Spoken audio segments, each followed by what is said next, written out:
Good day everyone, we are Group Utilitarian Ethics, and today we will discuss utilitarian ethics, one of the classical ethical theories. Utilitarian ethics focuses on choosing actions that produce the greatest happiness for the greatest number of people. Instead of asking, is this action following the rules? Utilitarianism asks, what will be the result of this action? Exactly. The theory mainly focuses on consequences and outcomes. The main proponents of this ethical theory are Jeremy Bentham and John Stuart Mill.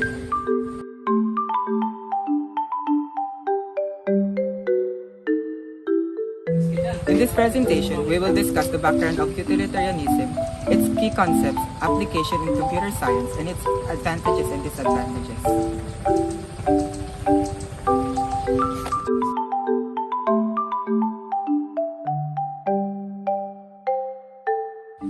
Utilitarianism originated in England during the 18th and 19th centuries.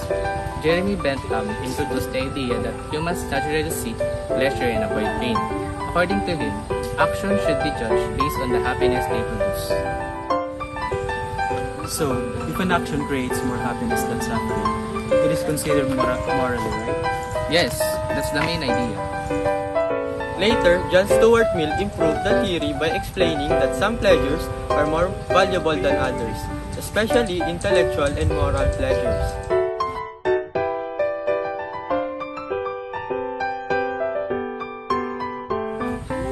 The central concept of utilitarianism is the greatest happiness principle.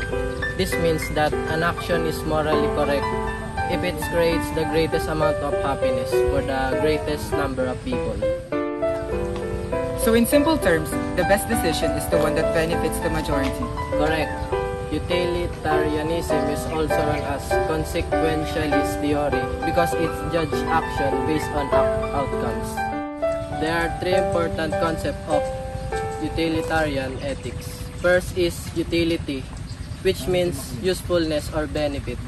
Second is consequence, since outcome determine whether an action is good or bad. Third is maximizing happiness while minimizing suffering. That's why utilitarian thinkers always consider the effects of decision on society.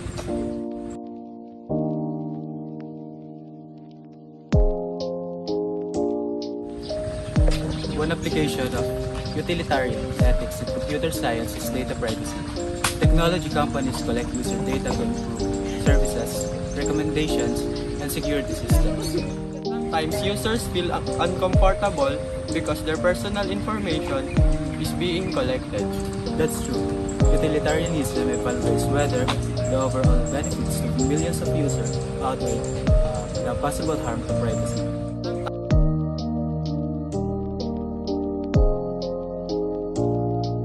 Another example is artificial intelligence or AI. AI improves efficiency, automate tasks, and reduce human error.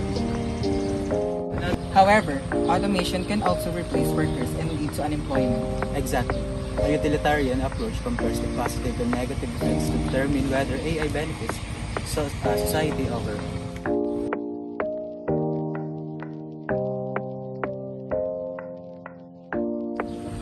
In cybersecurity, ethical hackers sometimes access systems to identify vulnerabilities and prevent cyber attacks. So even if the action seems questionable at first, it may still be considered ethical if it protects many users from greater harm. Yes, because the outcome benefits a large number of people.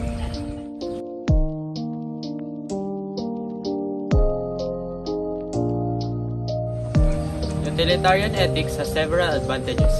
First, it promotes the common good and focuses on the welfare of society. Second, it is flexible because it considers situations rather than just strict rules. Third, it is practical in solving real-world issues, especially in technology and business.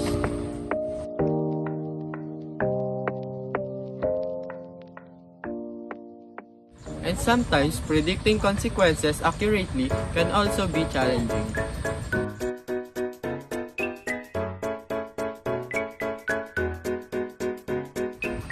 conclude, utilitarian ethics teaches that action should aim to produce the greatest happiness for the greatest number of people.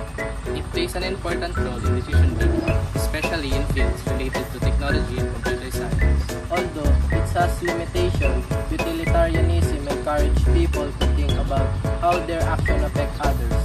As future IT professionals, ethical decision making